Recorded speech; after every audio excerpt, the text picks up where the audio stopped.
1,000,000! 2,000,000! 3,000,000! At milyong-milyong palakpak para sa ating Hall of Famer, Mr. Joseph Lim!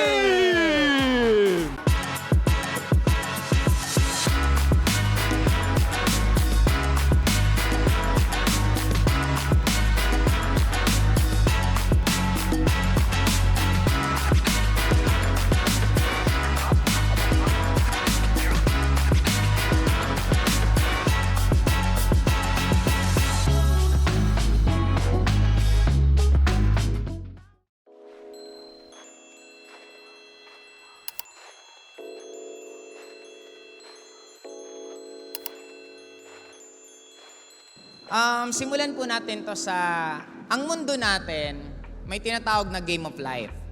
Kaya po siya tinawag na Game of Life kasi meron po siyang rules. And I'm sure lahat na nandito ngayon sa Inares na to, ito yung mga tao na gustong-gusto nilang baguhin buhay nila. Tama po ba?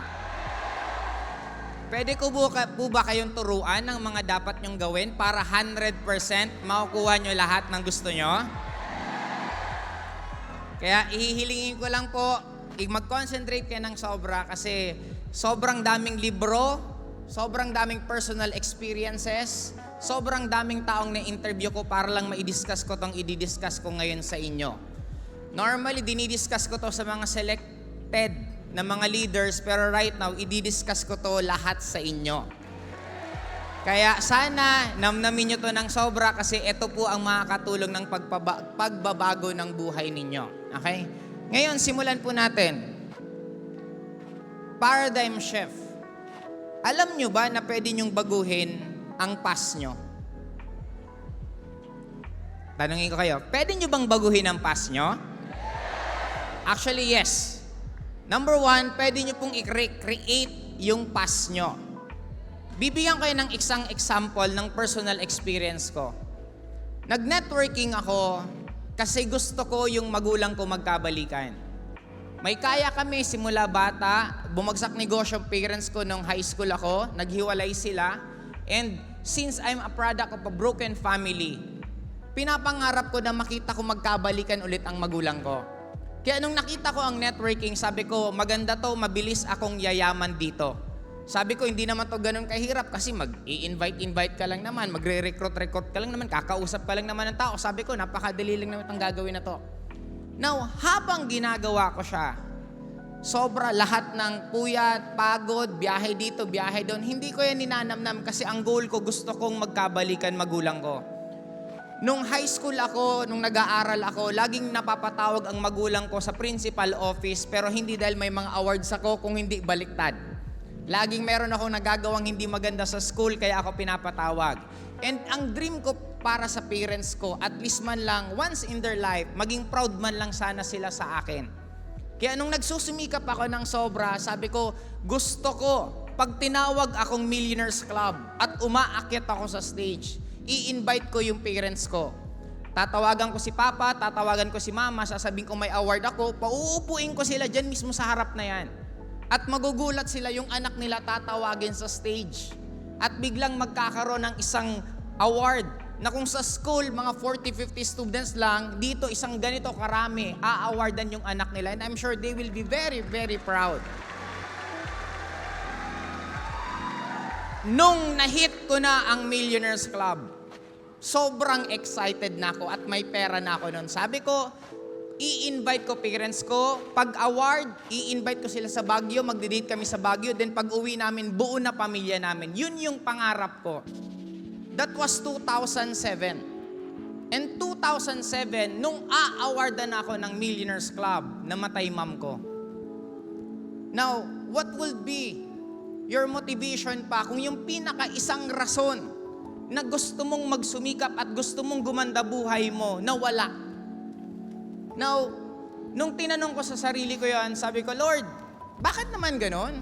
Sabi ko, sana, inantay mo man lang ng konting panahon, magkabalikan man lang sana bago mo kinuha. Kaya lang again, tapos na. Anong magagawa ko? Now, pwede nyo tong gawin. Writing out a new version with a more positive interpretation ng buhay mo. Now, anong ginawa ko? Nagbago ako ng script ng buhay ko. Sabi ko, okay, namatay na mama ko. Paano ko lalong imomotivate sarili ko? Sabi ko, gagawa ako ng panibagong kwento. Una kong rason, kaya ako nagsusumika para sa mama ko. Para magkabalikan sila ni Papa. Ngayon, nung wala na si Mama, anong rason ko? Binago ko. Ang rason ko, at least, ako na yung maging example. Kung lahat kayo na nandito, nabubuhay pa ang mga magulang nyo, magsumikap na kayo habang nabubuhay pa sila. Pinipitik pa rin ako paminsan-minsan. Hindi ko man lang napaspa mama ko. Hindi ko man lang nadala sa ibang bansa mama ko. Hindi ko man lang nabigyan ng pera pang shopping mama ko. Kaya kung isa kayo na mga bata pa nandito, kung nabubuhay pa magulang nyo, magsumikap na kayo ng todo para maibigay nyo na yung deserve din nilang buhay. Now, ano ang point ko? Binago ko rason ko. Now, ano ang point ko? Huwag nyong hayaan ang past nyo ang mag-dictate ng future nyo. Hayaan nyo, kayo ang mag-dictate ng past nyo para gumanda ang future nyo. Kahit anong klaseng kwento ka pa ng past mo, pwede mo yung baguhin. Ikaw lang naman gumagawa ng kwentong yan. Tandaan nyo, hindi lahat, may isang study, may mga tao na pinasulat sila ng pinaka-exciting na memory nila. After 10 years, pinakwento sila kung ano yung sinulat nila 10 years ago. And good news, ibang-iba na yung kinakwento nila sa sinulat nila. In short, wala tayong assurance na yung mga past memories natin, pareho pa rin ang pagkakaalala natin ngayon. Now, ang gusto kong sabihin sa inyo, kung wala naman pala tayong kasiguraduhan kung ano yung past memory mo, i-reprogram mo na yan, ayusin mo na yung script para sa ikagaganda ng buhay mo sa darating na future. That's number one, you could always change your past. Second, upside of stress. Hindi ko to makalimutan kay Upline BRC. Tatanungin ko rin kayo, kung malalaman nyo, kailangan nyo ng stress para kayo maging successful, mai-stress pa ba kayo habang nai-stress kayo? Uulitin ko, dadahan-dahanin ko. Kung malalaman mo na kailangan mo ng stress para gumanda at maging successful ka, mai-stress ka pa ba habang nai-stress ka? Iyakin lang kasi karamihan sa atin may hirapan ng konti, takbo. Ma-reject ng konti, iyak. Ano ba naman yan? Di ba? Ang dami ng tao na buhay sa mundong to, mas malala pa yung mga ancestor natin Imagine mo, gera pa noon ang pinagdadaanan nila, ikaw na-reject ka lang, iiyak-iyak ka. Di ba yung mga natin, ninuno natin, barilan ang inabot nila, itak. Di ba? Ikaw nagsusulat ka lang. Di ba now, ano ang point ko? Nung ako nagsisimula na sa pagne-network, ang goal ko lagi, sa lahat ng upline, ano ang trabaho ng upline? Ang trabaho ng upline, mag-solve ng problema. Ano ang trabaho ng downline?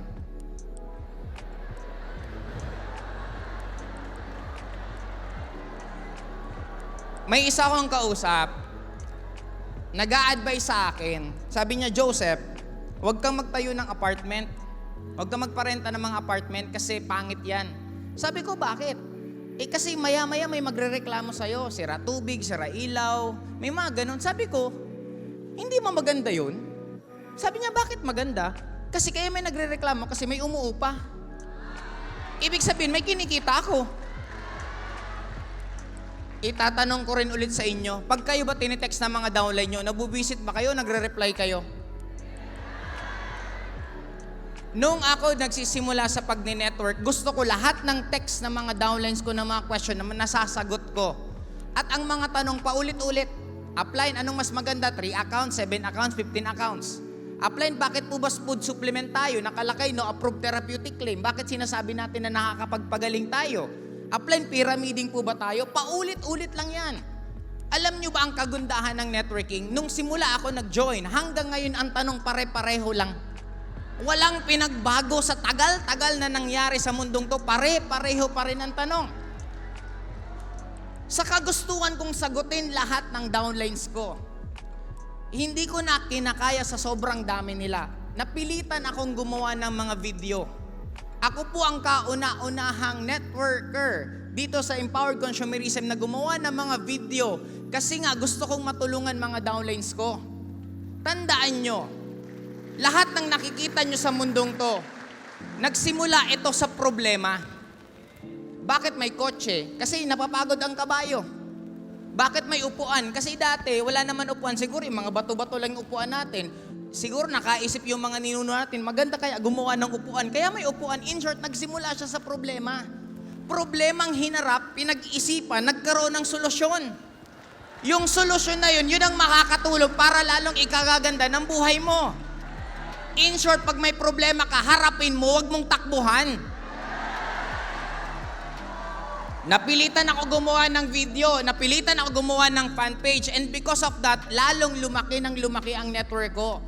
Kasi dati, pag magre-reply ako, ito, kaya maganda ang 3 accounts kaysa 7 accounts. Ito, ang tagal. Ngayon, nung gumawa ako ng video, nilagay ko sa isang folder, lahat ng questions sa networking nandun na. Pag may downline nagtatanong sa akin, ang reply ko, pumunta ka sa fan page ko, hanapin mo yung tanong mo, may video na doon, yun na yung sasagot sa tanong mo. Gaano kadali? Isang template na lang ang nire-reply ko sa lahat ng iba't ibang klaseng tanong. Ngayon, sumunod. Isa po ako sa kauna-unahang speakers bureau ng company. Ako naniniwala ako palagi, ang nasa taas, ibibigay naman niya kung ano ang deserve mo. Uulitin ko, ibibigay niya kung ano ang deserve mo. Hindi kung ano ang gusto mo. Nag-iikot po ako buong Pilipinas. Crossline, hindi ko downline, iniikutan ko. Minsan nga, abono pa nga eh. Para maintindihan nyo po, ang mga speakers bureau, we are not getting paid by the company para po mag-ikot. Talagang pro bono lang po siya, tulong. Ngayon, habang nag-iikot ako sa Luzon, Visayas, Mindanao, habang pati crossline minimentoran ko, tinutodo ko ibigay lahat. Minsan nga, mas unfair pa ako sa crossline kasi mas grabe pang binibigay kong todo kesa sa downline ko mismo kasi ayaw ko may masabi sa akin. Ngayon ang tanong, bakit ko siya ginagawa? Kasi sabi ko, iikot ako sa iba't ibang lupalop ng Pilipinas, aasikasuhin ko, mag-downline ko, hindi ko man lang downline kasi ang sinasabi ko sa nasa taas, Lord, nagre-ready na po ako para sa sobrang daming linyang ibibigay mo sa akin. Papatunayan ko sa'yo na kaya ko kasi pati iba-ibang grupo aasikasuhin ko na. And true enough, binigay. Ilan ang linya kong global ambassador, ilan ang direct ko, and sabi nga kanina habang inintro ako, I am the only one na Global Diamond Ambassador Prime. Bakit ko siya nagawa? Kasi pinatunayan ko na gusto ko. Sumunod, ito ang nakakatawa. Nung binigyan kayo ng ticket ngayon sa Inares, nakasimangot ka, nakangiti ka. Nagbabalik ka ba ng ticket? Ako, natatawa ako dito kasi inabutan po namin yung stage na pag may event ang AIM, bibigyan kami ng ticket na 100, 200, 300. Tapos ako, never in my entire life na nagsusoli ako ng ticket. Kung ilan ang binibigay sa akin, 100, sa susunod, alam kong 100 ulit ibibigay sa akin, ang i-goal ko na 200 o 300. Kasi para sa akin, opportunity itong event na to. Hindi ko talaga maintindihan yung iba na hindi nila maintindihan, nalugi ka kung wala kang ticket na ibibigay sa'yo. Hindi ko nga lang alam, nandiyan ba si Donna? Mayayari ako dito pero bahala na ikukwento ko sa inyo. Sanay po kami na pinipigilan kami ng ticket ng management. Hindi po, yung gusto namin minsan hindi binibigay. Kasi kailangan bigyan yung mga ibang linya. Noon pa to, alam mo naman, ang buhay, diskarte lang. Ayaw mo akong bigyan. May mga kaibigan akong crossline. Doon ako bibili sa crossline. Yung crossline, tuwan-tuwa. Kasi binigyan siya ng 100, 10 lang kailangan niya. Yung 90 ibibigay sa amin. Tuwang-tuwa siya. Kasi nabawasan daw siya ng 90. Sabi ko, ang bobo nito. Hindi niya alam, luging-lugi siya. Bakit? Madali ba gumawa ng ganitong klaseng event? Our company are spending millions of pesos para lang gumawa ng ganitong sariling event na to. Hindi to ginawa kahapon. Weeks to na pinagplanuhan, pinag-isipan kung anong gagawin, anong ganito. Pumunta tayo dito alas 5. Uuwi kayo pagkatapos. Tingin nyo ba yung mga staff dito uuwi pagkatapos? Hindi. Uuwi pag lahat ng mga gamit na to nakatago na, nakaimpake na, saka pa lang sila uwi. At anong oras yun? Mga alas 4, alas 5 ng umaga. Tapos ikaw, ayaw mong umattend? Bobo mo. Diba?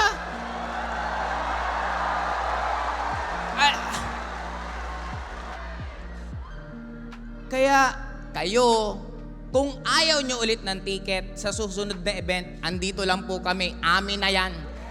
Kasi pinipigilan kami ni Donna. Ayaw na nga akong bigyan. Sabi ko, Dons, pahingi pang ticket. Kasi nga, para sa amin, alam nyo yung mga ayaw magdala ng tao dito? Hindi kasi kayo nag-o-organize.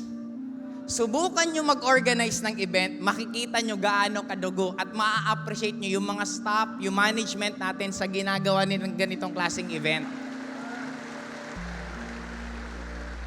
Kaya okay lang, pag ayaw nyo ng ticket, alam nyo na kung sinong kukontakin nyo. Okay, clear?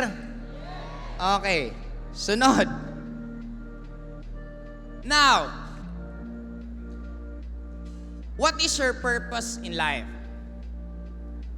Sabi ko nga, ang mundo natin, this is just a game, this is just a simulation. Hindi totoo tong nakikita natin lahat. Magkakaiba ang interpretation natin ng buhay, iba ang interpretation ng mahihirap, iba ang interpretation ng mayayaman. Yung tatlo na nga lang, yung bulag, color blind at normal ang mata. Magkakaiba ang paningin nila sa mundo. Ano ang paningin ng bulag? Madilim. Ano ang paningin ng color blind? Grayish na may black-black. Ano ang tingin ng normal ang mata?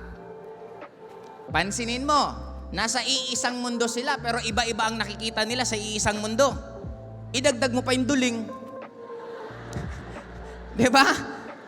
Now, ano ang gusto kong ipaintindi sa inyo?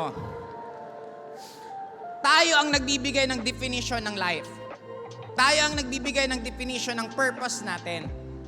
Now, kung ano yung magiging purpose nyo, a strong sense of purpose, experience more resilience, and a strong sense of well-being. Simple lang. Kung ano yung gusto mo sa buhay mo, yun ang ibibigay sa'yo. Hindi po ba kayo nagtataka bakit yung mga retired, nung nag-retire, naglabasan ng mga sakit? Nakakita na kayo ng matatanda na nagtatrabaho for 40 years after nila mag-retire. Nung nag-retire, maya-maya ang dami na nilang mga sakit. Alam niyo kung bakit? Kasi, nung nagtatrabaho sila, Monday to Saturday, malamang may ginagawa sila. Nung nag-retire sila, Monday to Sunday, halos wala na silang ginagawa. Since lagi naman silang nakaupo at naboboring na sila or minsan nagsiself-pity na sila sa life nila kasi yung mga anak nila may kanya-kanya ng pamilya, hindi na sila dinadalaw kasi may mga ginagawa na rin. Ngayon, because of that, na nagsiself-pity sila, naa-attract nila na magkaroon na sila ng maraming sakit para mag-game over na sila sa mundong to. Gusto nyo po bang humaba buhay nyo? Pagandahin nyo yung ginagawa nyo dito. Kasi ang mundo, para po siyang computer games. Tingin nyo, yung computer games, yung nilalaro mo, alam ba niyang may naglalaro sa kanya? Di ba hindi?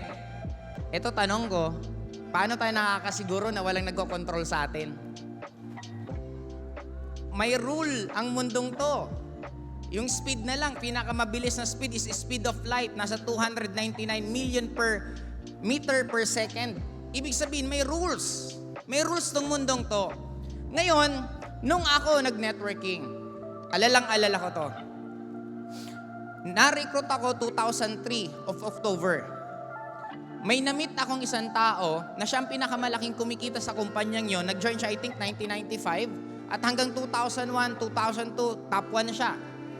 Now, ang sabi ko sa sarili ko, gusto ko rin maging top 1. Kasi kung anong pakiramdam ng pagiging top 1, wala akong pakialam sa top 2, top 3, top 4, top 5. Ang alam ko lang, gusto ko maging top 1.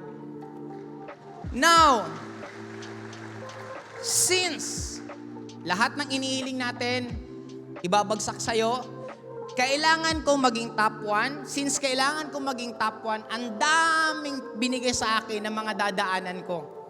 Kailangan ka makaranas ng maraming mali sa buhay mo para maging tama ang future mo. Kaya huwag niyong ikalungkot kung nasasaktan ka. Hindi ka titibay kung hindi ka masasaktan. Hindi ka tatatag sa mundong to kung puro madali lang ang pinagdadaanan mo. Kailangan dumating ang mga maling tao para umabot sa'yo yung mga tamang tao. May isa nga akong downline, tawa ko ng tawa. Pag-ibig, segue ko ng konti sa pag-ibig. Sabi daw sa pag-ibig, kailangan dumaan yung mga mali para dumating yung tama. Sabi niya, lahat ng mali, pumila na kayo para matapos na agad, para dumating na yung tama.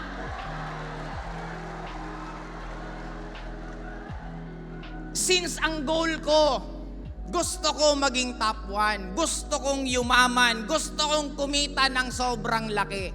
Binigay sa akin yung mga sitwasyon, mga problema na makakatulong sa akin para makarating kung nasaan man ako ngayon. At ang pinakamaganda, binigay sa akin yung mga tamang tao na makakatulong din para marating ko yung mga susunod na magiging goal ko sa life. Gusto kong pasalamatan mga uplines ko. Si upline Mylene, Ebdani at Mike Ebrio. Isa sila para sa akin, parang nanay ko na si Apmay. Si Ap Carlo, pagyayain mo yan sa gimmick, kung saan, andali niyan yayain. Kaya parang kaibigan ko yan. Si Upline BRC, pag may mga sitwasyon ka, andali mo rin yan lapitan. Si Upline Louie, sabi ko nga paulit-ulit ako, part siya ng pagkabuo ko ngayon. Hindi ko to mararating kung wala sila. Kaya gusto ko rin, alam niyo po ba may kwento din sa AIM? Alam niyo po ba na wala ding Sir Arnel Limpin kung walang Jun Espinosa? Ang daming kwento bakit nabuo ang AIM Global. Kaya nga natatawa ko sa mga taong nagsasabing sila ang nagpayaman sa sarili nila. Sabi ko, ang kakapal naman ng mukha nito. Siya ba yung naging cashier ng office? Siya ba yung kinukunan ng cheque? Siya ba yung Hindi. You can never claim na ikaw lang ang nagpayaman sa sarili mo kasi ang daming taong nasa likod na tumulong sa'yo kung nasaan ka man ngayon. Ako, I'm very thankful sa dedication ng mga BODs natin, kila Doc Ed, kay Sir John, kila Doc Connie, kasi hindi po ganun kadali. Akala nyo lang ganun kadali ang pinagdadaanan nila. Hindi. Pero since sobra nila tayong love, yung dedication nila, sabi ko nga dati yung isang kwento ko, hindi ko makalimutan yung post mismo ni PB, yung anak ni Sir John, na pwede po bang pahiram naman ng anak ko, ay ng tatay ko. Imagine, tapos tayo, laging kasama natin pamilya natin. We are so lucky. Hindi lang po ako nagsasabi because nandito ako sa AIM, even mga taga-ibang top distributor ng ibang networking company, they're saying gaano tayo kaswerte sa kumpanyang meron sa atin ngayon. At syempre, hindi ko rin po kakalimutan. Gusto ko rin po magpasalamat yung community kung nasaan kami ngayon. Ang project community. Pwede po ba mag-ingay? Sobrang salamat po sa mga co-counsel kong kapatid. Hindi ko na kayo iisa-isahin. Okay. Now, bottom line para sa akin, tandaan nyo, kung ano man ang gugustuhin nyo sa buhay nyo, ibibigay. Pero dapat maging handa ka kasi ang ibibigay, hindi po lahat magaganda. Hindi lahat ng gusto mo ibibigay sa'yo, pero ibibigay sa'yo, sabi ko kanina, kung anong pinaka-deserve mo. Kaya para sa akin, taasan nyo na pangarap nyo. Mag-e-effort ka rin lang naman. Magsisipag ka rin lang naman. Magpupuyat ka rin lang naman. Bakit ka mangangarap ng barya kung pwede naman milyon-milyon?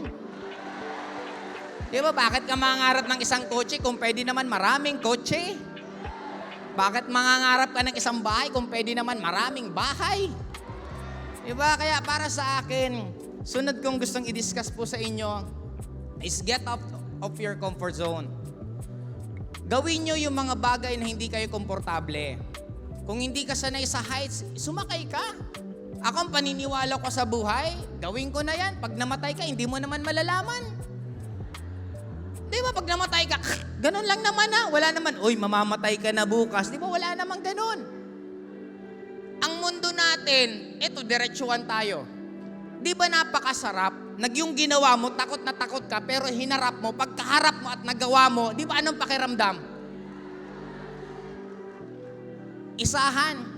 If you're going to face your greatest fear, ano pa ang kakatakutan mo? Sagarin mo na, isahan. Di ba parang paliligo yan? Sabi nila, yung unang buhos malamig. Ilagan mo yung una. O, yung pangalawa, malamig hindi. Malamig pa rin kasi technically, yun pa rin yung una. In short, kung harapin mo na habang bata ka para maubos na yan.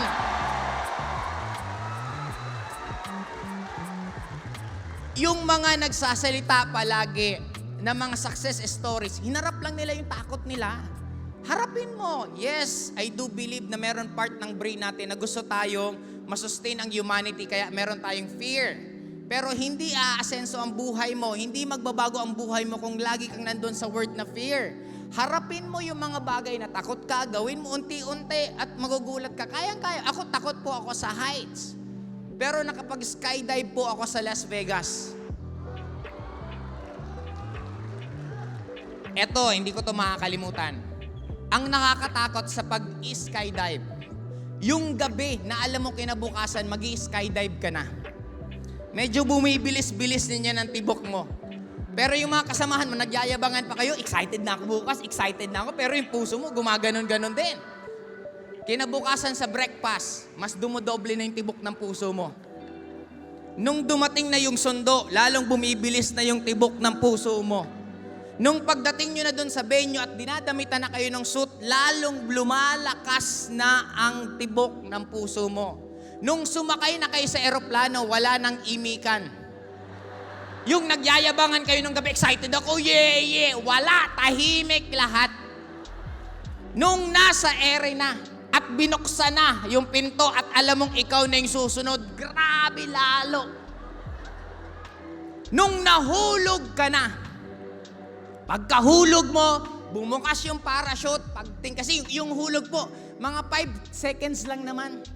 Hindi naman po matagal. Pagkahulog mo, tas bubuka na yung parachute. Pagbuka, ang makikita mo, lahat ng sasabihin mo, wow!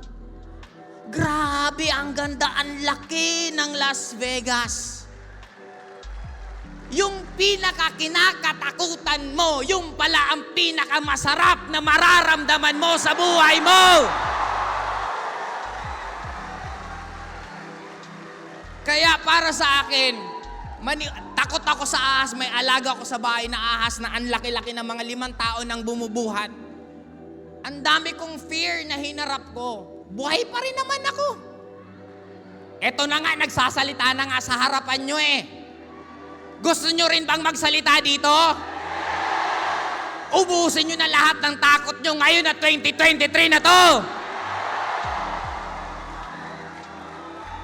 Ang katawan natin, alam niya kung paano ka protektahan. Mas magaling pang ang magpaake sa magtsinelas ka, mapupudpud, magpaaka, magkakalyo ka. O di ba kumakapal yung paa mo para hindi ka na masaktan? Kaya kayo iyakin kasi konti lang yung problemang dinaanan nyo. Ang mga umaaray sa rejection, lagi kong advice, dagdagan mo pa. May isa akong downline. Upline, ba't ang galing nyo tumanggi sa mga nangungutang sa inyo? Eh di sabi ko, magpautang ka na magpautang para maranasan mong hindi ka babayaran. Doon ka na matututong tumanggi.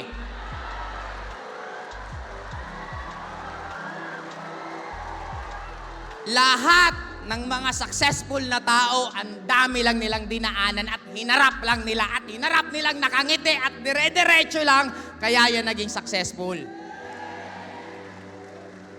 Kaya ba, 2023, ilista nyo na lahat ng takot nyo, isa-isahin nyo. Okay, ngayon, sabi nila, when gratitude start, depression stop.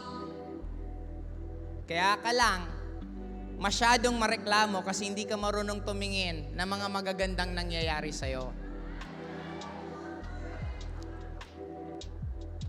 pag niloko kayo ng karelasyon nyo, wag na wag kang malulungkot.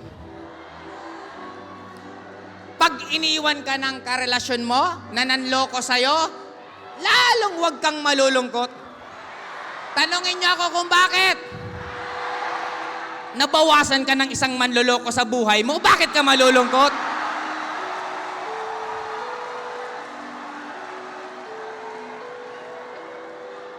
Di ba ang gulo natin?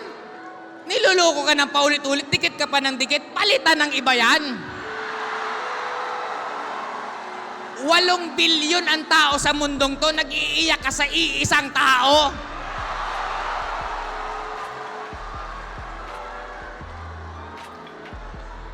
Kaya matuto tayo tumingin lagi ng magaganda kasi lahat ng nandito sa mundong to, ang maganda at pangit, depende lang kung paano mo yan titingnan. Sabi ko nga, ikaw ba yung pinakapangit sa barkada mo? Huwag kang malungkot. Magpalit ka ng barkada. Magpalit ka ng mas pangit pa sa'yo. At least ikaw na magiging pinakamaganda sa mga barkada mo. Assignment. Pwede nyo tong gawin. Every day for the next 1 week, magsulat ka ng mga bagay na grateful ka. Every day, pagkatapos ng bago ka matulog, isulat mo lang. Salamat, yung upline ko, hindi na ako sinasamahan sa presentation. Kaya hindi ka sinasamahan kasi may tiwala na sa'yo. Yung upline ko, umalis na. Magpasalamat ka kasi may tiwala sa'yo. Kaya umalis yan kasi kaya mo na yan.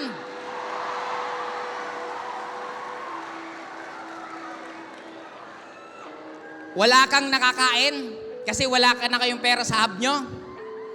Magpasalamat ka.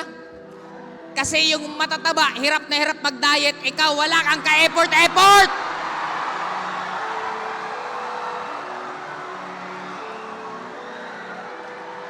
Ang dali tingnan ng mga bagay na akala mo pangit na maganda pala.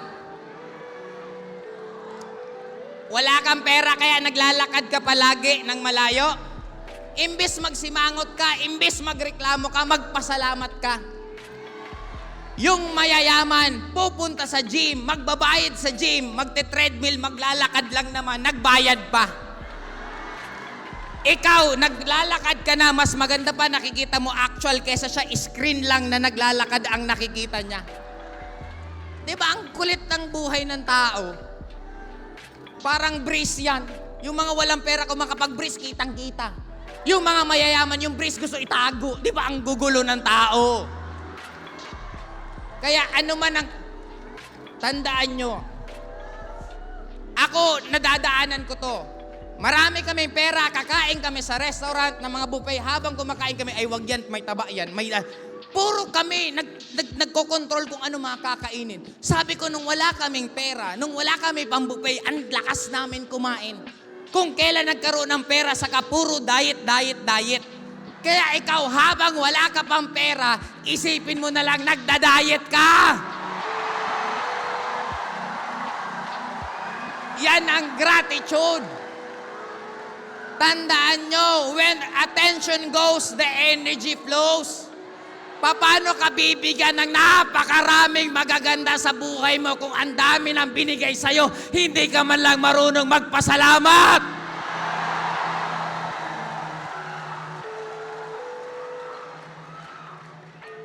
Ngayon, ang sunod yung gagawin, i-recite something that you want na gusto mo mismong mangyari sa'yo. Pag nag-a-attract po kayo, always use the present tense. I am a millionaire. Bahala ka na kung anong gusto nyo. Okay? Inhale. Exhale. I-recite nyo kung anong gusto nyo. Gusto nyo maging magaling na speaker, gusto nyo maging top earner, gusto nyo maging top 1 ng grupo nyo, gusto nyo magkaroon ng pinakamaraming hub, pinakamaraming mga downline sa buong mundo, sabihin nyo. Ngayon, inhale, hold, exhale. Ito naman sunod nyo gawin. visualize your personal highlight. Lahat ng nandito sa kwartong to, sa seminar room na to, or sa venueng to, naniniwala ko lahat kayo magaling. Sabi nga ni Albert Einstein, magiging bobo ang isda pag pinilit mo silang lumipad. At magiging bobo ang ibon pag pinilit mo silang lumangoy. Habang kinukumpara mo ang sarili mo sa ibang tao, tingnan mo, fingerprint mo. Ito yung magpapatotoo na may sarili kang journey at hindi mo kailangan ikumpara ang sarili mo sa ibang tao. Huwag mong ikumpara ang first chapter mo sa 20 chapters ng ibang tao. Kung hindi ka pa man kumikita ngayon, okay lang yan. Kasi pag tinuloy-tuloy mo yan, darating at darating ang time, kikita ka pa rin. And lastly, again, inhale, hold, exhale. Mentally rehearse 3 things na gagawin mo sa araw na yon. Example, ngayong araw na to, ano bang ginawa nyo?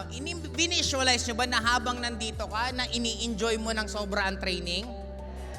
Binivisualize mo ba na after ng seminar to, magbibilog-bilog kayo dyan sa labas at magkukwentuhan kayo ng mga downline nyo ng mga goals at mga mangyayari sa inyo? Ang mundo natin, hindi lang to pasipagan. Hindi lang to, kailangan maging madiskarte ka, kailangan marunong ka mag-visualize. Lahat ng nakikita nyo sa mundong to, nagsimula sa utak. Bakit may relo? Bakit may microphone? Bakit may LCD? Kasi may taong inimbento yan sa utak nila. Ibig sabihin, kung lahat ng nakikita nyo dati, inimbento lang naman pala sa utak nila, bakit nyo hindi simulan? Imbento nyo na sa utak nyo kung ano ang gusto nyo mangyari sa inyo. Ang tawag dito, mental hack for 2 minutes. 2 minutes lang to everyday. Ito yung gawin nyo. Pwede nyo itong pagkagising sa umaga, inhale, exhale, tapos visualize ka, inhale, exhale, rehearse ka kung ano mga mangyayari, inhale, exhale, banggitin mo yung mga gusto mong mangyari sa'yo. Ako hindi ko ito makalimutan. Gusto ko na rin habang andito si top 1 natin, si Albert Jasma. Gaano kagaling siya mag-visualize? Nag-awarding siya sa loob ng cottage ba yun, Idol? Nag-awarding siya sa cottage. Ilan kayo? 4. Nag-awarding, 4 lang sila. Bakit? Kasi naniniwala siya na darating ang time, lalaki ng sobra ang grupo niya. Kaya pwede po bang mag-ingay yung mga atomic na nandito ngayon? Imaginein mo yon, coming from Bohol, ang laki ng grupo Cagayan de Oro, Davao, sa Cebu, at even dito sa Manila, nagsimula sa 4. Kung ikaw 5 ka ngayon, mas lamang ka na. Bakit mo ikakalungkot yan? Nagsimula lahat sa kokonti kung ikaw marami ka na. Kaya guys, ganun ka-powerful ang utak natin. Kaya sana, sabi nga kanina ni Upline Louie, isipin nyo na yung lahat ng positive at magaganda kasi darating at darating ang time, makukuha nyo talaga lahat ng yan. And, pwede po ba kayong ngumiti? Kaya nyo bang ngumiti kahit nasasaktan ka na? Kaya mo bang ngumiti kahit pagod ka na sa ginagawa mo? Kaya mo pa rin bang ngumiti kung tambak na ang problema mo? Hindi mo kailangan ng napakaraming pera. Kung ang pagbabatayan ng happiness is pera, sana lahat ng bilyonaryo silang pinakamasayang tao sa mundong to. Kahit wala kang pera, kung marunong kang ngumiti, mas lamang ka pa kaysa sa may pera na hindi marunong ngumiti. When we started doing network marketing, we don't have money. Hindi namin kayang mag-banding, hindi namin kayang kumain sa labas, magpaspas sa labas. Ang laban na namin, kwentuhan na lang. Nagkukulitan na lang kami, nagkukwentuhan na lang kami para lumipas yung gutom namin. Ako, one thing I could proudly say sa sarili ko, since nagsimula ako sa journey ko sa networking hanggang ngayon, wala kang maririnig sa akin ni isang reklamo habang tinatrabaho ko pangarap ko. Bakit ka magrereklamo kung pangarap mo tinatrabaho mo? Di ba dapat masaya ka? Kaya the moment na nalulungkot ka, ibig sabihin hindi ka excited sa pangarap mo. And lastly, flow state or in the zone.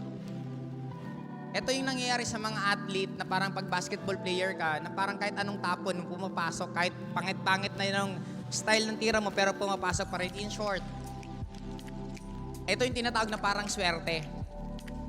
Nangyayari to, na flow state na to, the moment nagiging consistent kayo sa ginagawa nyo. At hindi kayo magiging consistent sa ginagawa nyo kung hindi kayo nag-i-enjoy sa ginagawa nyo. At hindi ka mag-i-enjoy sa ginagawa mo kung hindi unti-unti mong nakukuha yung mga pangarap mo. Kaya kung magkakaroon kayo ng long-term goal, magkaroon din kayo ng short-term goal. Kung nare-reject at nalulungkot ka, palitan mo goal mo, ang goal mo, ma-reject ka. Para habang nare-reject ka, nakangiti ka kasi yung goal mo, nakukuha mo.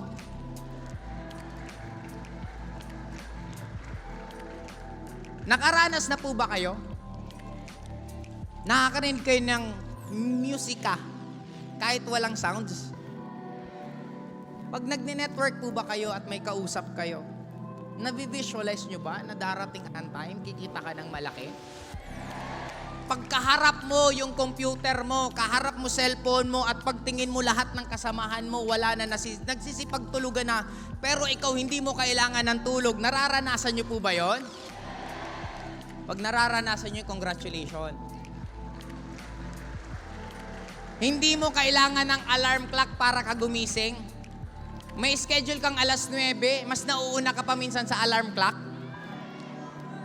Nararanasan niyo po ba yon? Kami po, na mga top earners, lagi po namin nangyayari sa amin tong in the zone na to kasi we love what we do. We are not just motivated by money, but we are motivated sa mga taong nababago ang buhay nila. Hindi po ba kayo kikiligin dito sa ginagawa natin kung nagpapabago tayo ng buhay ng iba't ibang tao? Ako, anong nagbibigay extra effort, extra lakas sa akin? Yung makita ko mga ngiti nyo. Makita ko yung mga ngiti ng mga tao na dating walang pera, nagkaroon ng pera, dating nagko-commute, nagkaroon ng kotse, dating halos hindi nakakapunta kung saan ngayon nagpupunta ng iba't ibang bansa. Di ba ang sarap ng ganon? Ngayon, eto po, namnamin nyo. Tandaan nyo to. Wala man lang maniwala sa'yo. Hindi naniniwala sa'yo magulang mo. Hindi sa'yo naniniwala kaibigan mo.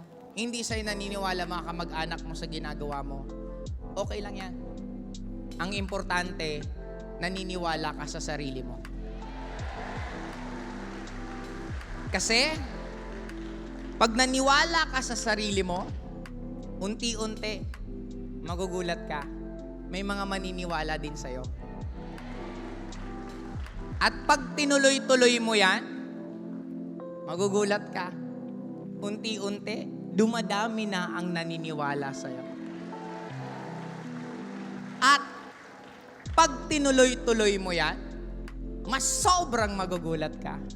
Kasi unti-unti, yung mga hindi naniniwala sa'yo, naniniwala na sila sa ginagawa mo. Kaya para sa akin, isa na lang ang gusto kong sabihin. Kung makukuha nyo rin lang naman pangarap nyo, wag ng 2024, wag ng 2025, wag ng 2026. Pag tulong-tulungan na natin kung may kukunin kayong mga pangarap kayo, dapat ngayon na 2023, makukuha nyo na lahat ng pangarap nyo. Again, this is Joseph Lim. Good morning. Thank you po.